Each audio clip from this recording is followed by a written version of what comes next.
Hello दोस्तों, welcome to exam लग। कैसे हैं आप लोग? तो जल्दी से आप लोग जुड़ेंगे और आपका आज का सेशन बहुत इंपॉर्टेंट होने वाला है। और हम लोगों ने आज भी 20 क्वेश्चन लिए हैं और बिल्कुल इंपॉर्टेंट प्रैक्टिस सेट है और ऐसे ही एग्ज़ाम में आपको देखने को मिलने वाले हैं। तो चलिए हम लोग जो है क्वेश्चन को स्टार्ट कर लेते हैं। तो ये क्वेश्चन थोड़ा सा हम लोग बड़ा करेंगे, थोड़ा सा इंक्रीज करेंगे क्योंकि आपको दिखना चाहिए। ऑप्शन हम बाद में आपको दिखा देंगे, ठीक है, कोई दिक्कत नहीं है। तो ये प्रश्न जो है बहुत ही इम्पोर्टेंट है और आप देख सकते हैं कि कितना इम्पोर्टेंट क्वेश्चन है ये। और हम लोग स्टार्ट कर लेते हैं। तो चलिए, जब तक ये शेयर कर दीजिएगा। राम के पास 45,000 रुपये थे और अपने धन का, देखिए पहले आपको क्या करना होता है, क्वेश्चन को बड़े ध्यान से पढ़ना होता है, क्योंकि अगर बड़े ध्यान से क्वेश्चन को नहीं पढ़ेंगे तो क्वेश्चन गलत हो जाएगा। राम के पास 45,000 रुपये थे, अपने धन का 2/5 अपने सबसे बड़े बेटे को और शेष धन का 1/3 अपने सबसे छोटे बेटे को देने के बाद राम के पास कितना धन शेष बचता है करना है आपको। तो करिए करिए इसको। देखिए क्वेश्चन में क्या कहा कि भैया 45,000 रुपये थे उसके पास। कितने थे? थोड़ा इसको छोटा कर लेते हैं, बहुत बड़ा ही है।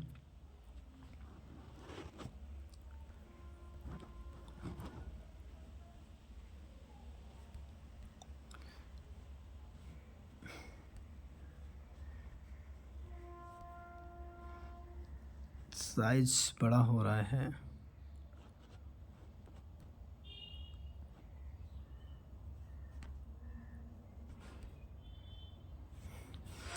साइज को छोटा तो करना पड़ेगा, 1 मिनट रुकिएगा।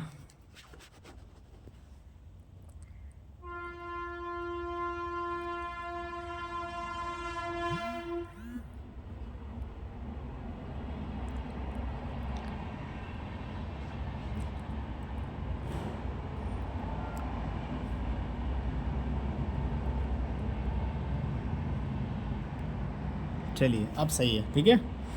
तो एडवांस फीचर है इसमें, तो कुछ करना ही पड़ता है। तो 45,000 हमारे पास राम के पास थे। तो राम के पास कितने रुपए थे? 45,000। ये मान लो ये 45,000 राम के पास थे, ठीक है। बहुत ही आराम से समझाएंगे। उसने कहा अपने धन का 2/5। अब बताइए, अब ये 45,000 का अगर 2/5 देखें, तो अगर हम देखें कि भैया हमारे पास शुरू में 5 थे और हमने 2 किसी को दे दिया है, ठीक है। तो 5 से कितने गुना ज़्यादा है चेक करना है, यानी 5 से तो भाग करना पड़ेगा। अगर इस नहीं करना 2/5 से गुणा कर लो, बात तो वही है ना। तो इससे आप ये देखेंगे कि ये 9,000 गुना ज़्यादा है। कैसे? 5 का भाग कर दो इसमें, तो 5 9 45, और 9 का जैसे ही इसमें 9,000 का गुणा करेंगे, 9,000 का गुणा करेंगे तो हमारे पास कितना आ जाएगा? 18,000। यानी ये 18,000 रुपये अपने बड़े बेटों को दिया है उसने। क्लियर है? यानी 2/5 45,000 का कितना निकल के आएगा? 18,000 निकल के आएगा, ठीक है। तो अब 18,000 अगर उसने बड़े बेटे को दिया है, अब हम बात करते हैं कि भाई अब यहाँ पर जो है क्वेश्चन ये क्या कह रहा है कि शेष धन का, अब ये बताओ 45,000 रुपये उसके पास थे और उसका 18,000 उसने किसी को दे दिया, यानी बड़े बेटे को दे दिया। कितना शेष बचा? 0 0 0, 15 में से हट गया 7 आएगा, ठीक है। 3 में से 1 गया 2, 27,000 रुपये शेष बचा है। अब 27,000 रुपये शेष बचा है। अब इस 27,000 का 1/3 अपने सबसे छोटे बेटे को देने के लिए, देने के बाद उसके पास कितना शेष बचेगा? तो 27,000 का अगर 1/3 निकालेंगे तो 3 9 27, मतलब 9,000। 9,000 रुपये और देगा वो किसको? अपने बड़े बेटे को, ठीक है। अपने सॉरी अपने छोटे बेटे को। तो जब 9,000 उस अपने छोटे बेटे को दे दिया, तो अब उसके पास टोटल कितना बचा? 27,000 में 9,000 घटाएंगे, तो 27,000 में 9,000 घटाएंगे तो उसके पास 18,000 ही तो शेष बचा। 18,000 ही शेष बचा। क्लियर? तो आपका आंसर क्या आ जाएगा? 18,000। तो किसी ऑप्शन में तो ज़रूर दिया गया होगा, तो हम उस ऑप्शन को देख लेते हैं, क्लियर कर लेते हैं, ठीक है भाई। ठीक है, तो ये देखिए आपका यहाँ पे दिया गया है 18,000, ठीक है। इसको फिक्स करते हैं और यहाँ पर आपको बताते हैं ये 18,000 रुपये दिया गया है, ठीक है। क्लियर? अगले क्वेश्चन पे चले, चलो, है ना। नेक्स्ट क्वेश्चन पे चलते हैं।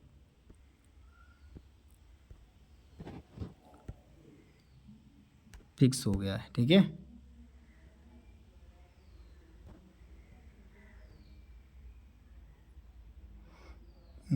ये क्वेश्चन कैसे जाएगा? हाँ चला गया, ठीक है। अब नेक्स्ट क्वेश्चन, दूसरा क्वेश्चन हम आपको करवाते हैं।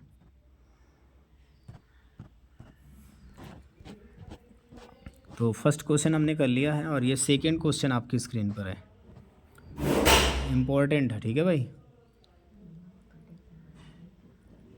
इम्पोर्टेंट है ये सेकंड क्वेश्चन,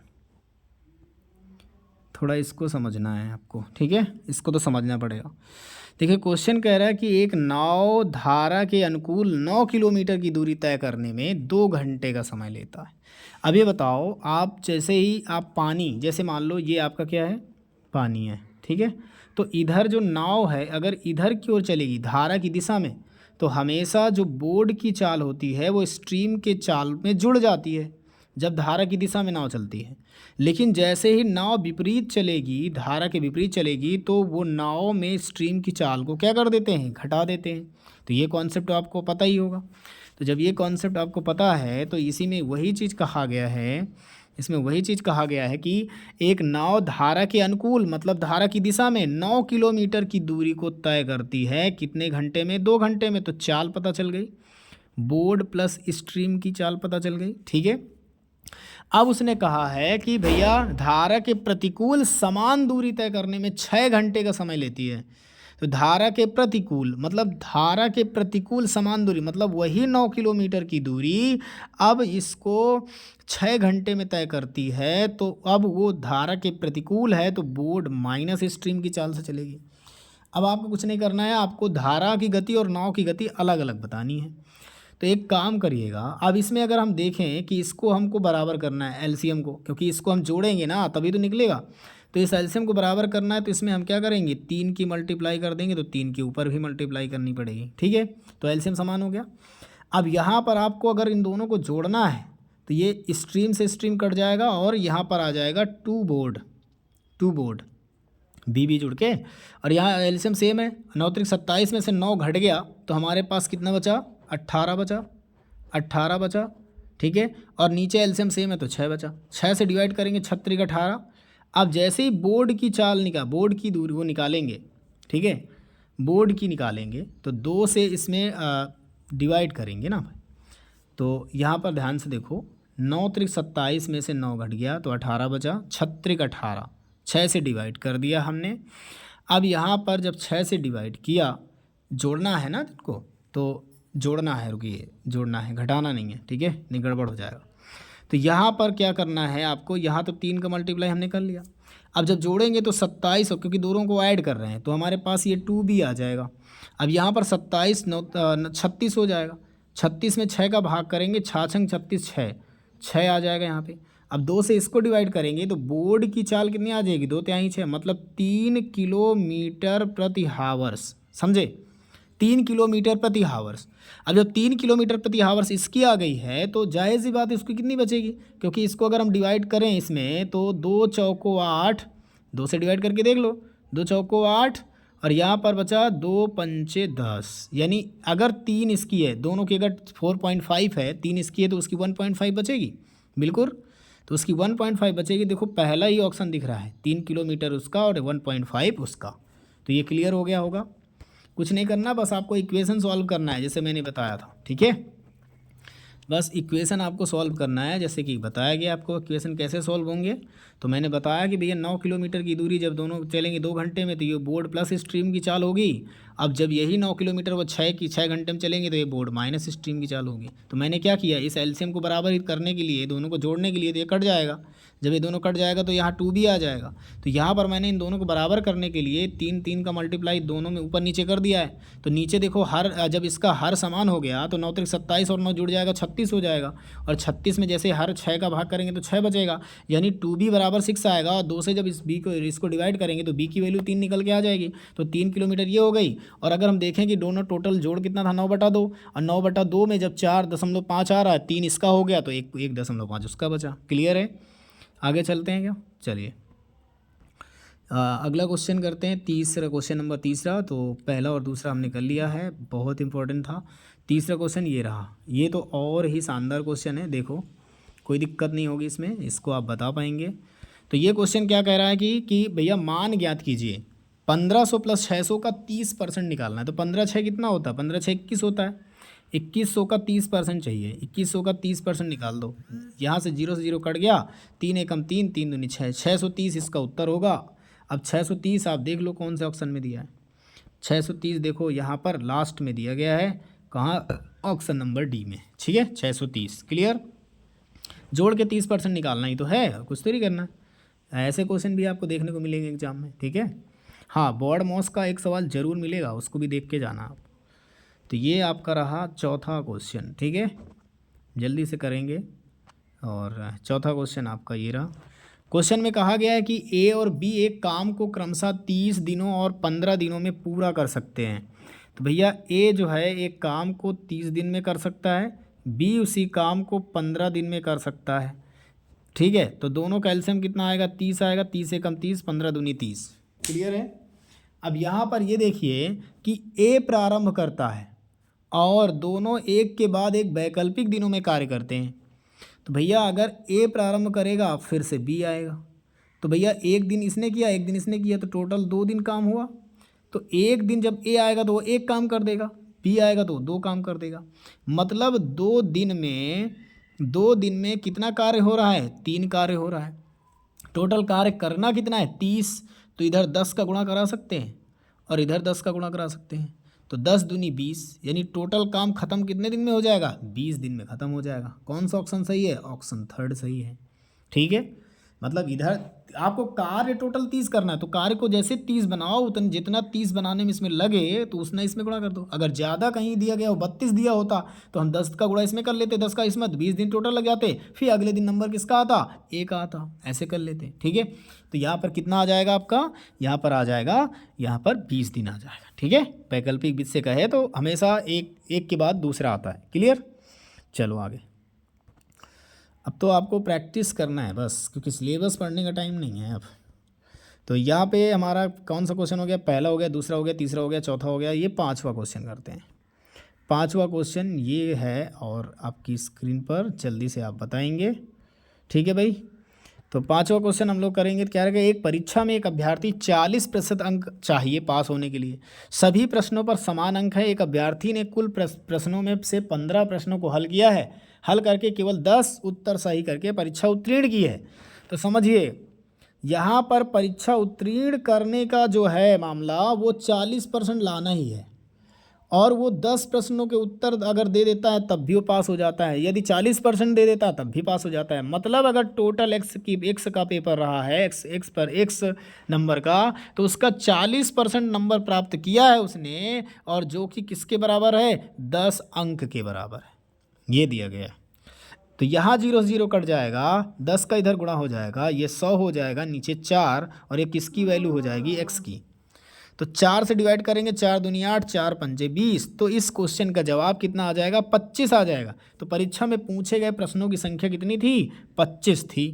15 प्रश्नों को हल करके 10 प्रश्न सही करके परीक्षा पास की है। तो इससे 15 से कोई मतलब ही नहीं है, क्योंकि हमने टोटल जो हमारा मार्क्स, मतलब टोटल प्रश्न क्वेश्चन में आए थे एग्जाम में, वो 25 आए थे, जिसमें से हमने 10 प्रश्नों को सही जवाब दिया है और 15 प्रश्नों को सॉल्व किया है, जिसमें 10 का सही जवाब दिया है और हम पास हो गए हैं। क्लियर, समझ गए। तो इसका ऑप्शन अगर देखना चाहो तो मैं ऑप्शन दिखा सकता हूँ। इसका ऑप्शन नीचे दिया गया होगा, ये देखो ऑप्शन, ये 4 दिया है। ठीक है भाई, तो ये आपका 25 नंबर इसका आ रहा है। कितना आ रहा है, 25 इसका उत्तर आ रहा है। ठीक है, तो अगर जिसमें डाउट हो तो आप देख लिया करो कि हाँ आंसर इसका दिखाइए। तो हमने 5 कर लिए, तो 1 2 3 4 5 और छठवां ये है, छठवां ये है, जल्दी से बताइए।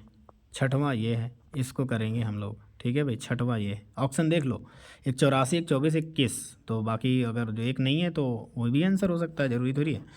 कह रहा है कि 2 संख्याएं 3:4 के अनुपात में, पहली संख्या और दूसरी संख्या का जो रेशियो 3 और 4 है।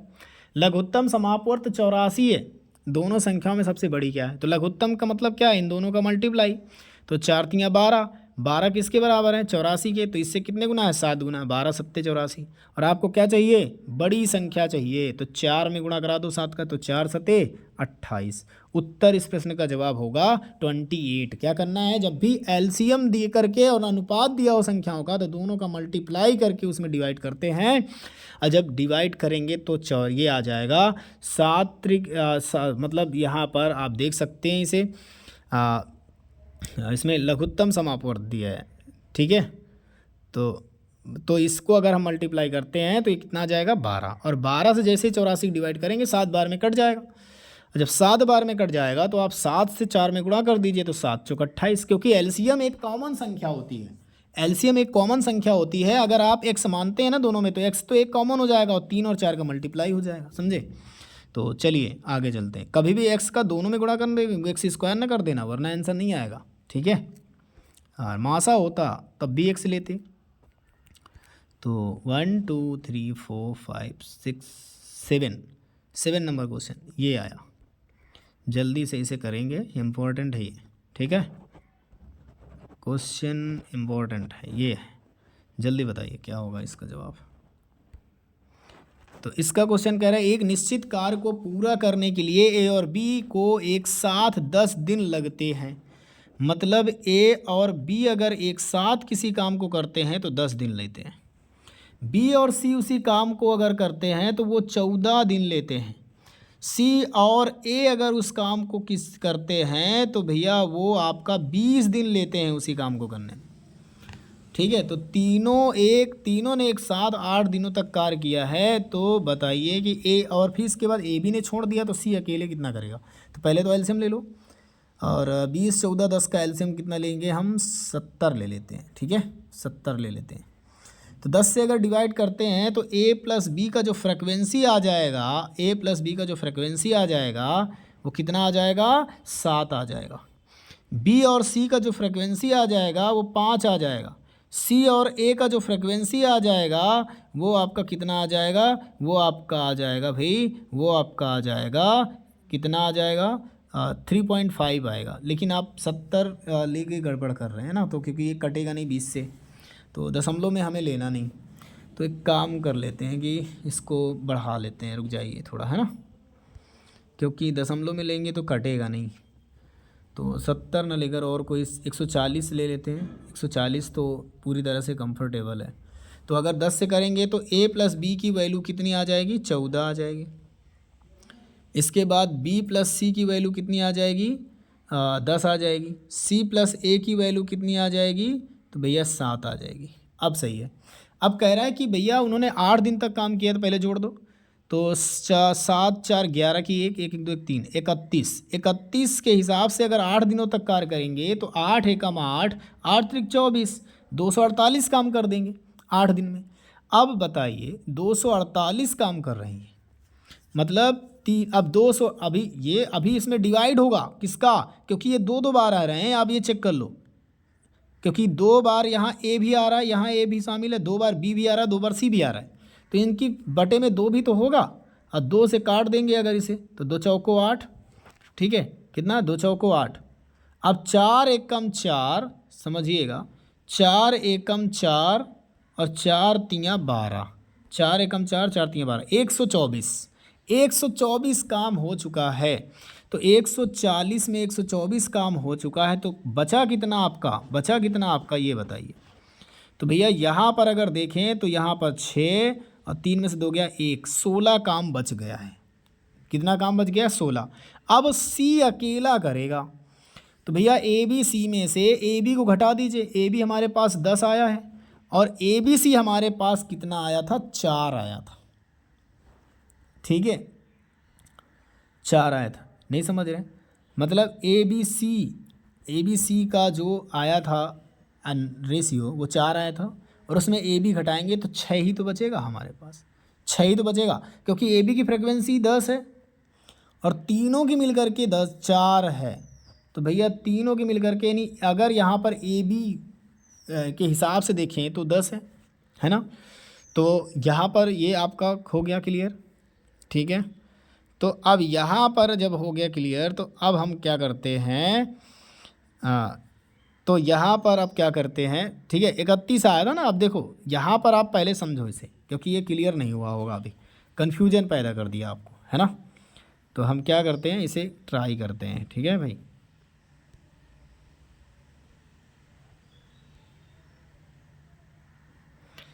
तो ये कन्फ्यूजन पैदा कर दिया, तो हम इसको थोड़ा सा मिटा देते हैं।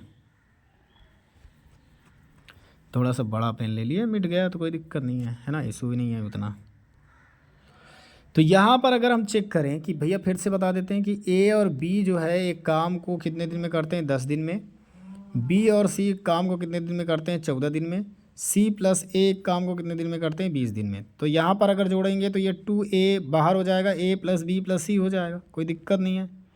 एलसीएम यहाँ पर हमने 140 ले लिया है, 10 से डिवाइड करेंगे तो 14 आ जाएगा, 10 से डिवाइड करेंगे तो कितना आ जाएगा, 14 आ जाएगा।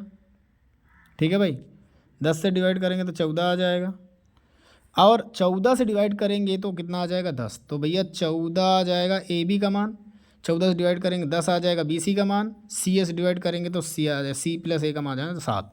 तो ये 31 आएगा टोटल। 31 में जब 2 का भाग होता है, 31 में 2 का भाग भी तो होगा, क्योंकि 31 टोटल आया है तो 31/2 आ जाएगा किसका मान, ए प्लस बी प्लस सी का मान। यानी हमारे पास ए प्लस बी प्लस सी की जो वैल्यू आएगी वो 31/2 आएगी। अब 31/2 की स्पीड से उन्होंने 8 दिनों तक कार्य किया है, ये कहने का मतलब है मेरे। ठीक है, तो जब यहाँ पर 31/2 की स्पीड से 8 दिनों तक काम किया है, 2 चौको 8, 4 एकम 4, 4 तियाँ 12, तो 124 काम उन्होंने कर दिया है। ठीक है, तो 124 काम कर दिया है। अब तो क्लियर हुआ, तो चलिए इतना तो क्लियर हुआ, 124 काम उन्होंने कर दिया है। तो जब 124 काम उन्होंने कर दिया है तो हमारे पास शेष काम बचा है 16, क्योंकि 140 है टोटल। अब ये बताइए कि उनका 31 point A plus B plus C का था और बेबी का 10 है, 10 घटा दोगे, 10 दूनी 20 में से 31 20, तो 11/2 बचेगा हमारे पास फ्रिक्वेंसी, 11/2 फ्रिक्वेंसी बचेगी किसकी, केवल सी की, क्योंकि ए बी का हमने घटा दिया। अब 16 काम को 11/2 की स्पीड से करवाना है, 2 इधर हो जाएगा। अब यहाँ पर 16 दूनिया 32, समझिएगा 32/11 में भाग करना है, तो 11 दूनिया 22। बचा हमारे पास कितना, बचा हमारे पास यहाँ पे 8 2 10। अब यहाँ पर 8 2 10 बचा, भाग जाएगा नहीं, दशमलव हटाया। ठीक है, तो इसमें कोई ना कोई ऑप्शन दिया होगा जो देख लेते हैं। यहाँ पर देखिएगा 11.5।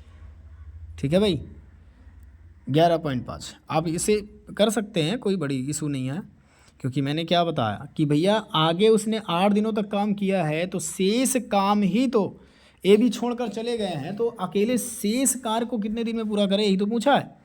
तो भैया हमारे पास शेष कार्य कितना बचा है ये तो देखो, तो 16 ही तो बचा है, 16 ही तो बचा है।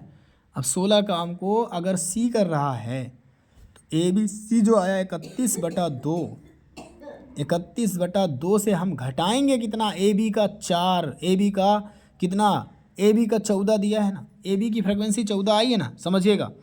तो ए प्लस बी प्लस सी का जो मान दिया है वो 14 दिया है फ्रिक्वेंसी, ध्यान से देखो।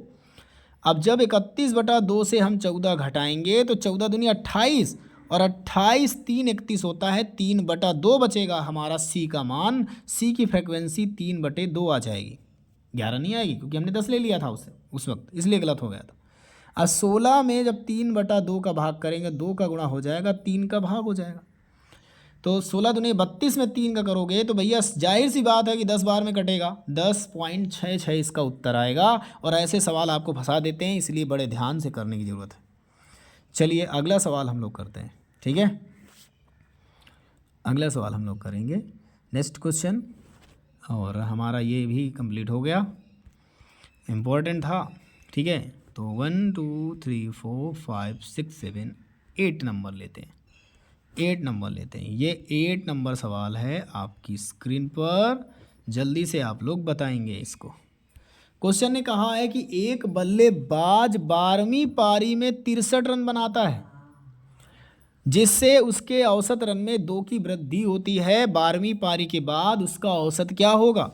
तो भैया एक बल्लेबाज 12वीं पारी में 63 रन बनाता है, समझिए 63 रन बनाता है, जिससे उसके औसत में 2 की वृद्धि हुई है, 2 की वृद्धि, औसत बढ़ गया है।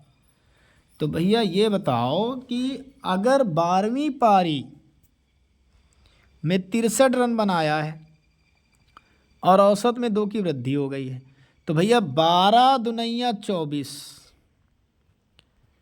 24, ठीक है। अब ये बताओ 63 में से 24 माइनस करोगे तो 13 में से 4 गया 9 और 5 में से 2 गया 3। 39 रन हमारा किसका था? 12वीं पारी का था दोस्त। 39 रन औसत, 39 औसत था 12वीं पारी का। लेकिन उसने ये कहा है कि 12वीं पारी के बाद का औसत क्या होगा, तो जितना भी आपने यहाँ पर दो की वृद्धि हुई है तो 39 में 2 को जोड़ देंगे तो हमारा आंसर आएगा 41 यानी 41। ध्यान से समझ लीजिएगा, जो 2 की वृद्धि हो रही है उसको हम 12 बार वृद्धि हो रही ना, क्योंकि 12वीं पारी में।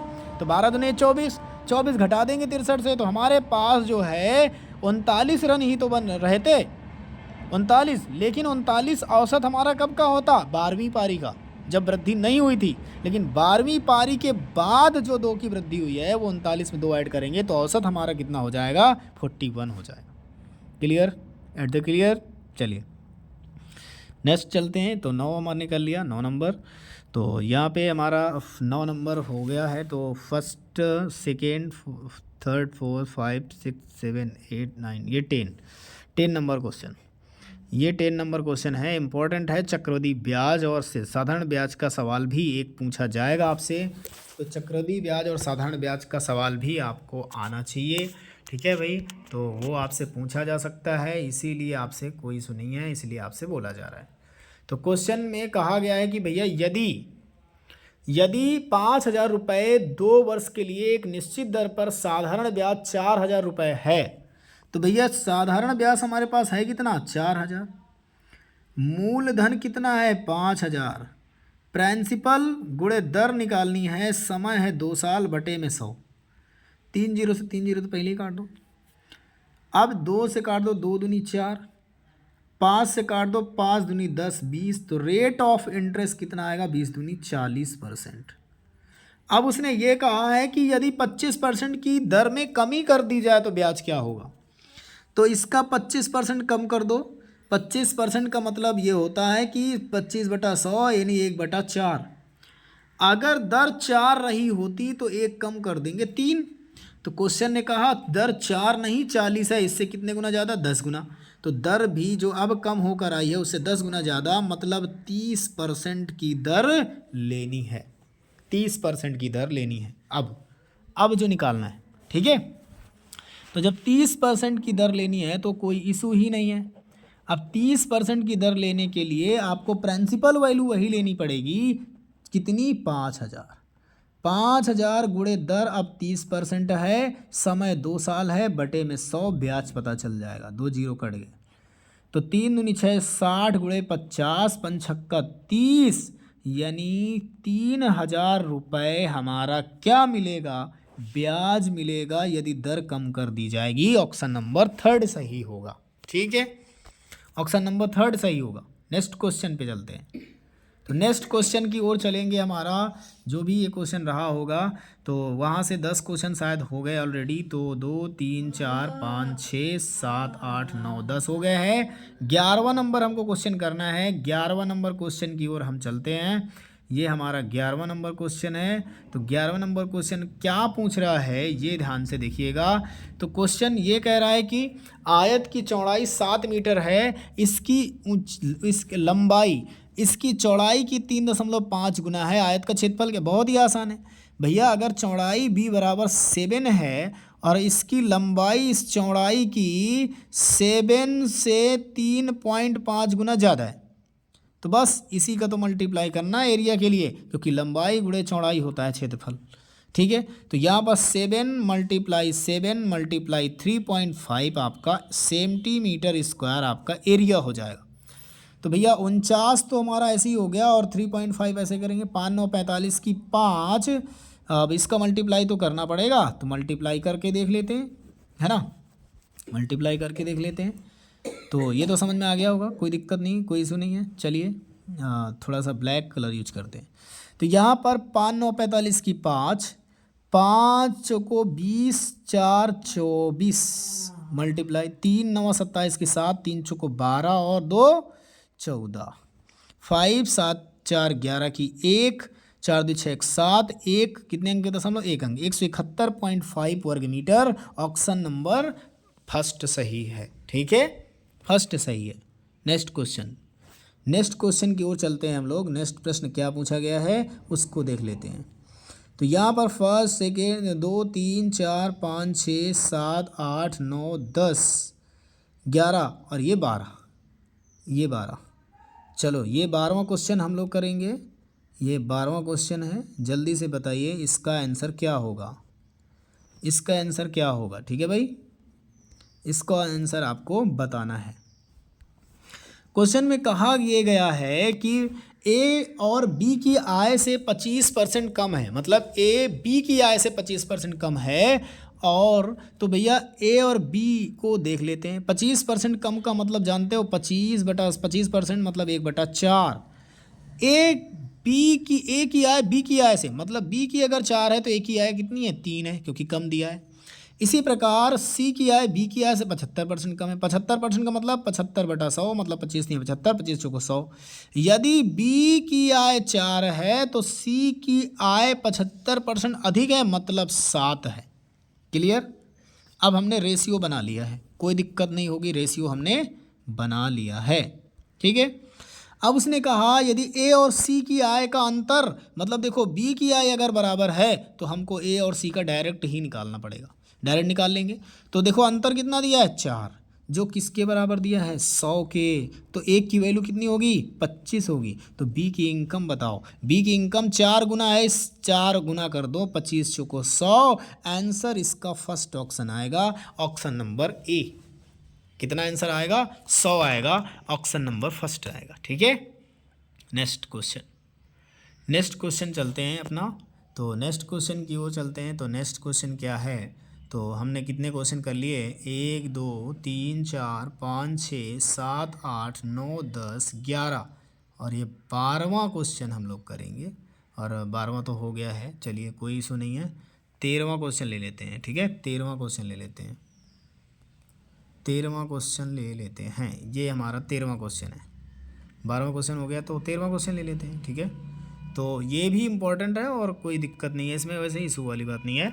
दो संख्याओं का महत्तम समापवर्त 23 है और उनके लघुत्तम समापवर्त के दो गुणनखंड 13 और 14 है। उन दोनों संख्याओं में से बड़ी संख्या कौन सी है। भैया बहुत ही जाहिर सी बात है कि उनके दो गुणनखंड 13 और 14 हैं और मासा हमारा 23 है। तो उन दोनों संख्याओं में से बड़ी संख्या कौन सी है।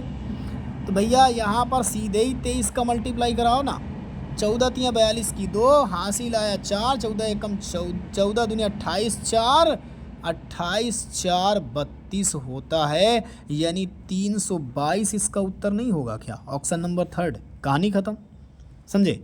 अब इसमें दो गुणनखंड दिए हैं तो मासा तो कॉमन वैल्यू होती है। बड़ी संख्या पूछा है बड़े में गुणा करा दो, छोटी पूछा है छोटे में गुणा करा दो, खत्म। ऐसे सवाल भी आएंगे, ऐसे भी सवाल आएंगे। ठीक है। और ये अपना अगला क्वेश्चन, जिस क्वेश्चन नंबर हमारा जो भी है 14 नंबर है ना, 14 क्वेश्चन है, 14 नंबर है ये। तो अब ये 14 नंबर क्वेश्चन क्या कह रहा है, देखो कह रहा है एक स्कूल में लड़कों की संख्या और लड़कियों की संख्या का अनुपात, यानी बॉयज़ एंड गर्ल का अनुपात 11:15 है। यदि स्कूल में लड़कों की तुलना में 200 लड़कियां अधिक हैं, 200 लड़कियां अधिक हैं, मतलब कितनी अधिक हैं, 4 अधिक है ना। तो इससे 4 से भाग कर दो, 4 पंचे 20, मतलब 1 यूनिट की वैल्यू 50 आएगी। तो स्कूल में लड़कों की संख्या यानी इससे 50 गुना ज़्यादा, 11 पचे 55, 550 is right Uttar, option number A. ठीक है, 550 इसका बिल्कुल सही जवाब होगा। मतलब आप रेशियो का अंतर देख लो और वहाँ जो दिया है देख लो, उसमें डिवाइड करो, जो भी मान पूछा है बॉयज़ का तो बॉयज़ में गुणा करो, गर्ल्स का पूछा है तो गर्ल्स में गुणा करो, आपका आंसर आ जाएगा। ठीक है, नेक्स्ट क्वेश्चन की ओर चलें। चलो नेक्स्ट क्वेश्चन की ओर चलते हैं। अगला प्रश्न जो है उसका जवाब आपको देना है। अब अगला प्रश्न है DI से, ये रहा 16 नंबर क्वेश्चन कि ठीक है। तो ये आपका DI से है, आप सही से पढ़ लीजिएगा, पूरी DI आपके सामने मैंने रख दी है खोल के। बताइए क्वेश्चन ने कहा है कि भैया इसको मैं पहले पढ़ लो, 11 से 16 तक 6 वर्षों के दौरान प्रत्येक वर्ष की शुरुआत में स्कूल में शामिल होने वाले और स्कूल में छोड़ने वाले छात्रों की संख्या प्रदान करता है। 2010 में स्कूल की प्रारंभिक संख्या 3000 थी। भैया 2010 में जब लड़के पढ़ रहे थे ना, तो बस यही डाटा आपके लिए इम्पोर्टेंट है, बाकी इसका कुछ इम्पोर्टेंट नहीं है। तो 2014 के दौरान स्कूल में पढ़ने वाले छात्रों की संख्या बतानी है कि 2014 में कितने छात्र पढ़ रहे थे। तो चलिए इसको हम थोड़ा सा बड़ा करते हैं कि आपको ये डाटा दिखना ज़रूरी है, ये डाटा दिखना ज़रूरी है। अब आपको ये डाटा दिख रहा हो। अब मेरे कहने का मतलब ये है कि भैया जो आपको ऐसे करके दिख रहा है ना, जिसमें बीच में 3 कोना करके, तो वो स्कूल में शामिल होने वाले छात्र हैं। और 2010 में जो शामिल थे ना, वो 3000 पहले से ही थे। अब ये बताओ, इन दोनों में एक छोड़ने वाला है और एक पढ़ने वाला है, तो स्कूल छोड़ने वाले पढ़ने वाले का अंतर देखते चले जाओ आप, तो अंतर देखते चले जाओ आप, तो क्योंकि इसी में तभी तो पता चलेगा कितने छात्र पढ़ रहे थे। तो यहाँ 100 का अंतर है, यहाँ पर 350 150 का अंतर है, यहाँ पर 500 और 450 में से कितना 50 का अंतर है, और यहाँ पर केवल 150 का अंतर है। क्लियर? इतना अंतर है, समझे? अब ये बताओ आप कि टोटल कितने का अंतर है। 300 150 है ना, 450 का अंतर है, 450 का। तो भैया यहाँ पर अब ये देखो कि भैया हमारे पास शुरू में 3000 थे, 3000, अब 11 में हमें 100 छात्र और मिल गए, तो हमारे पास कितने हो जाएंगे, 3100 हो जाएंगे। कितने हो जाएंगे, 3100 छात्र पढ़ रहे हैं। अब आगे 500 छात्र ने स्कूल छोड़ने के लिए छोड़ दिया है, और स्कूल में शामिल होने वाले छात्र 350 हैं।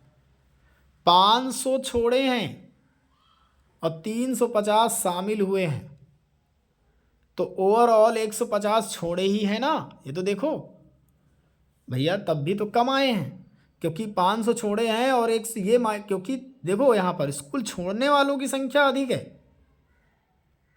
ठीक है, और यहाँ स्कूल में शामिल होने वाले छात्रों की संख्या कम है। तो यहाँ पर अगर देखा जाए तो 150 छात्रों ने तो और छोड़ दिया, तो ये माइनस हो गया, क्योंकि 500 छात्र स्कूल में छोड़ने वाले छात्रों की संख्या तो 500 है ना, और उसकी जगह पर 350 आ रहे हैं, तो 150 तो ओवरऑल कम हो गए ना। अब यहाँ पर अगर देखा जाए कि स्कूल में शामिल होने वाले छात्रों की संख्या 500 है और स्कूल छोड़ने वालों की संख्या 450 है, तो 50 एक्स्ट्रा है, तो प्लस में हो गया, इधर भी प्लस में हो गया। अब आगे भी देखो कि स्कूल छोड़ने वाले छात्रों की संख्या 400 है और स्कूल में शामिल होने वाले छात्रों की संख्या कितनी है, 550, मतलब 150 ओवरऑल और शामिल हो गए। ठीक है, समझना अभी क्वेश्चन को। तो यहाँ ये प्लस का और ये माइनस का दोनों खत्म हो गए, और ओवरऑल और बढ़े कितने, 150 ही तो बढ़े। आप ये देखो ओवरऑल कितने बढ़े, 150 बढ़ गए, और शुरू में हमारे पास 3000 थे, और 150 जैसे बढ़ गए छात्र 2014 तक, तो हमारे पास 3150 छात्र क्या हो गए, टोटल ओवरऑल 2014 में पढ़ रहे हैं। ठीक है, तो आंसर आएगा 3150 छात्र 2014 में पढ़ाई कर रहे हैं। ठीक है, इतना आपका आंसर आ जाएगा। क्लियरली आपको समझ में आ गया होगा क्या करना है। ठीक है, तो डीआई को ऐसे ही सॉल्व करते हैं, जल्दीबाजी करोगे डीआई गलत हो जाएगी। ठीक है, और डीआई बहुत बड़ा रोल निभाती है। 5 क्वेश्चन इसी के आने वाले हैं आपके एग्जाम में। ठीक है, चलिए अगला क्वेश्चन करते हैं। ये आई होप आपको समझ में आ गया होगा, क्योंकि देखो इसमें स्कूल छोड़ने वाले छात्रों की संख्या और स्कूल में शामिल होने वाले छात्रों की संख्या का मैंने अंतर देखा है। तो अगर छोड़ने वाले ज़्यादा हैं, आने वाले कम है, तो वो माइनस में आएगा, और अगर छोड़ने वाले कम हैं और आने वाले ज़्यादा हैं तो प्लस में आएगा। बस इतना देखो। तो मैंने यहाँ पर वही किया है कि ये दोनों को कट गए, 150 और जो प्लस में थे जुड़ गए। टोटल शुरू में 2010 में 3000 थे, 2014 में 150 और बढ़े हैं, तो 150 हमने और जोड़ दिया, तो 3150 ओवरऑल 2014 तक छात्र स्कूल में हो गए हैं। क्लियर? अब इसके बाद हम नेक्स्ट क्वेश्चन लेते हैं। तो हमने ये डीआई आपको सॉल्व कराई बहुत ही अच्छी तरीके से, और ये हमारा अगला डीआई का क्वेश्चन है। ठीक है, ये अगला डीआई का क्वेश्चन हमने लिया है। तो देखिए इसमें क्वेश्चन को आपको पढ़ना है, ऊपर पढ़ने की जरूरत नहीं है, ऊपर तो हमने एक बार पढ़ ही दिया है। अब यहाँ पर ये आपका क्वेश्चन है, समझिए। कहा गया है कि दी गई अवधि के दौरान किसी भी वर्ष में स्कूल में शामिल होने वाले छात्रों की न्यूनतम संख्या, किसी भी वर्ष जो शामिल होने वाले न्यूनतम संख्या है वो देखना है किसी भी वर्ष, और स्कूल छोड़ने वाले छात्रों की अधिकतम संख्या का अनुपात क्या है। तो भैया ये बताओ कि स्कूल छोड़ने वाले की न्यूनतम संख्या देखनी है किस वर्ष, स्कूल में शामिल होने वाले छात्रों की। तो स्कूल में शामिल होने वाले छात्र की न्यूनतम संख्या अगर देखी जाए किस वर्ष था, तो यहाँ पर छोड़ने वाले देखेंगे तो स्कूल में शामिल होने वाले की 600 है मतलब, और यहाँ पर छोड़ने वाले की संख्या कितनी है 500 है। तो न्यूनतम शामिल होने वाले 100 हैं। यहाँ पर शामिल होने वाले देखेंगे तो भैया 50 ही शामिल हो रहे हैं, और यहाँ पर देखेंगे तो 50 शामिल कहाँ हो रहे हैं, तो इसमें ऑलरेडी जा रहे हैं। इसमें देखें तो 550 और 400, 550 और 400 में देखेंगे तो भैया इसमें केवल 150 शामिल हो रहे हैं। और यहाँ देखेंगे तो 400, 500 में 450 है, तो यहाँ ऑलरेडी आपका शामिल होने वाले में 50 शामिल हो रहे हैं। यहाँ देख रहे हैं तो 150 जा रहे हैं, और यहाँ देखेंगे तो 100 शामिल हो रहे हैं। तो न्यूनतम शामिल कहाँ हुए ये देखना है। तो ये 100 ही तो हुए न्यूनतम, 100 ही तो हुए हैं न्यूनतम, बाकी तो कहीं ये तो ज़्यादा शामिल हो रहे हैं। अरे ये न्यूनतम मिल गया, 50 शामिल हुए न्यूनतम, ठीक है 50। और उसने कहा है न्यूनतम संख्या और स्कूल छोड़ने वाले छात्रों की अधिकतम संख्या। तो स्कूल छोड़े कहाँ अधिकतम है ये देखो, स्कूल छोड़े कहाँ हैं अधिकतम, जो छोड़े हों ये चेक करना है। तो भैया 300 यहाँ छोड़े, 500 यहाँ छोड़े, 450 यहाँ छोड़े, तो भैया ओवरऑल आप ये देखो कि 500 ज़्यादा छोड़े हैं। 500 देखो, 300 यहाँ, 500 यहाँ, 450 यहाँ, फिर 500 यहाँ, फिर 500 यहाँ, ठीक है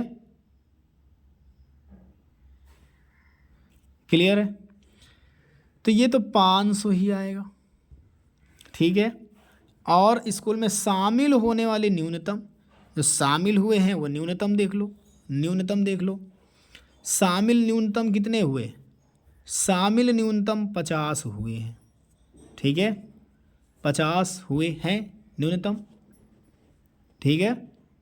तो यहाँ 50 शामिल, अब इन दोनों का रेशियो पूछा है तो 50 से इसमें भाग करना है ना, 0 0 गया, 5 से एक बार में 10:1 उत्तर आ जाएगा, ठीक है क्लियर है।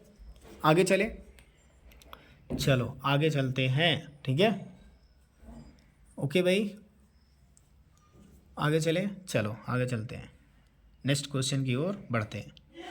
अगला क्वेश्चन ले लेते हैं हम।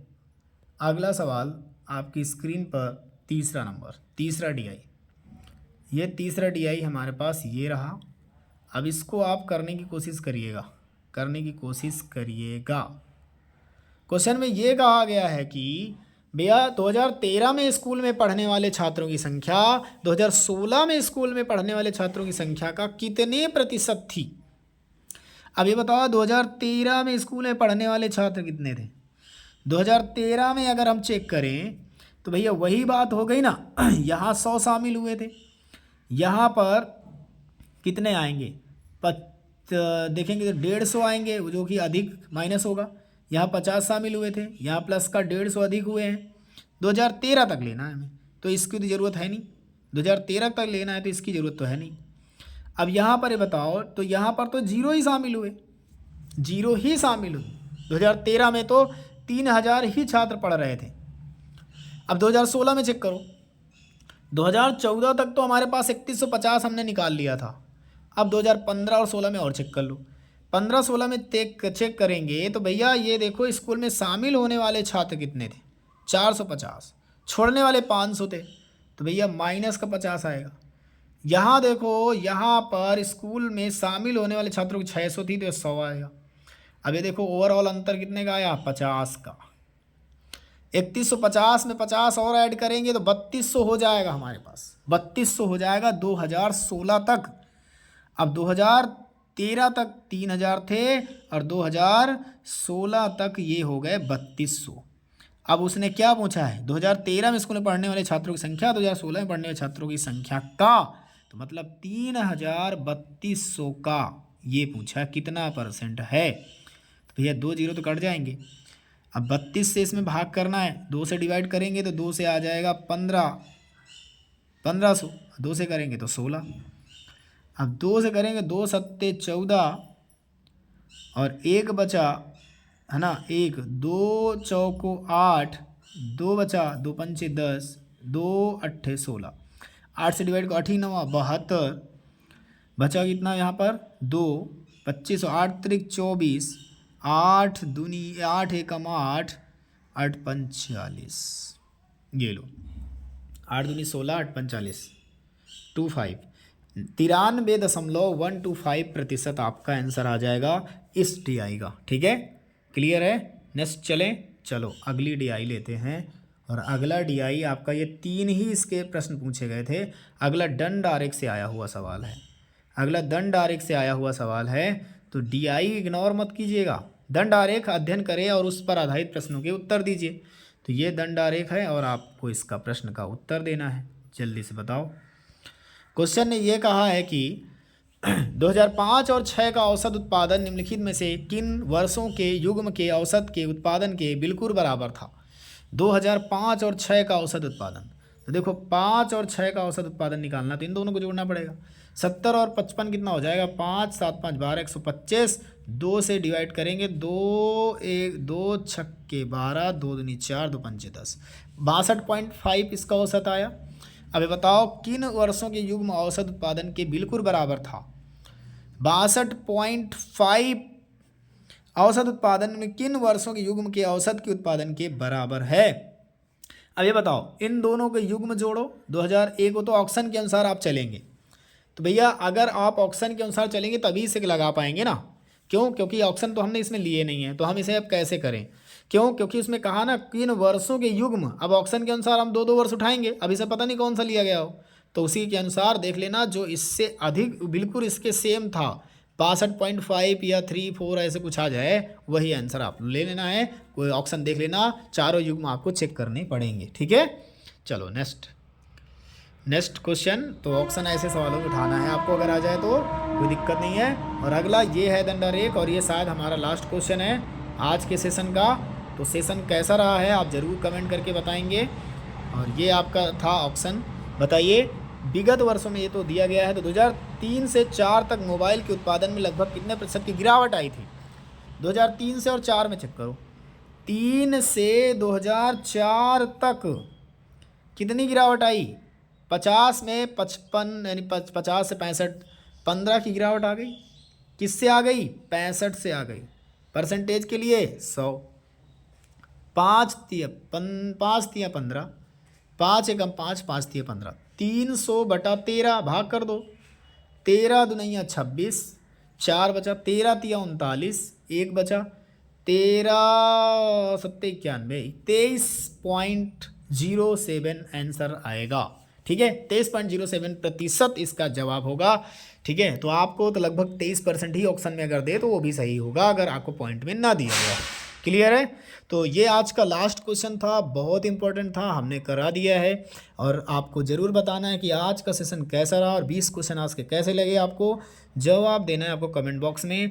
और कल जो है हिंदी की क्लास आएगी आपकी, जिसमें हम आपको छंद और रस, यानी रस छंद अलंकार के टॉपिक करवाएंगे, बहुत ही बेहतरीन, जिसमें आपका मार्क्स घटता है वो मार्क्स आपका मिलेगा उसमें। ठीक है, इसके बाद रचनाएं कराएंगे इंपॉर्टेंट।